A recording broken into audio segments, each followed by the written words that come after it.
Fujitsu Siemens Computers u saradnji sa VMware-om i NetAppom organizuje 9. septembra workshop u In hotelu, na kojem su IT profesionalci mogli da dobiju odgovore na najnovije izazove u oblasti virtualizacije. U centru pažnje ovog puta su bila storage rešenja, koje su danas postala neizostavna karika u virtualizaciji IT okruženja. Ako razmišljate o virtualizaciji kroz upotrebu naprednih opcija, mrežno skladištenje podataka predstavlja ključni element.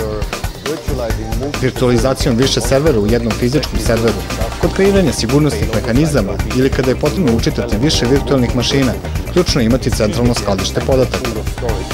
Svejedno da li se podaci preslikavaju s jedne na drugu lokaciju ili su podaci centralizovani i njima pristupaju sve virtualne mašine, neophodno je da se obezbedi njihova dostupnost. Dosta prostora u prezentacijama predavači su posvetili realnim prednostima upotrebe virtualizacije. Najočiglednija prednost virtualizacije je smanjenje troškova. Kompanije moraju sve brže da nude svoje servise na tržištu, a IT danas podržava sve servise i informacije. Kompanijama je sve više neophodno da podaci budu što efikasniji i efektnije dostupni. Tako gledano, postaje jasno da je virtualizacija pitanje povećanja efikasnosti kompanije i to u smislu nuđenja novih sistema i usluga, a ujedno pomaže i administratorima da efikasnije upravljaju svim serverima i instancama.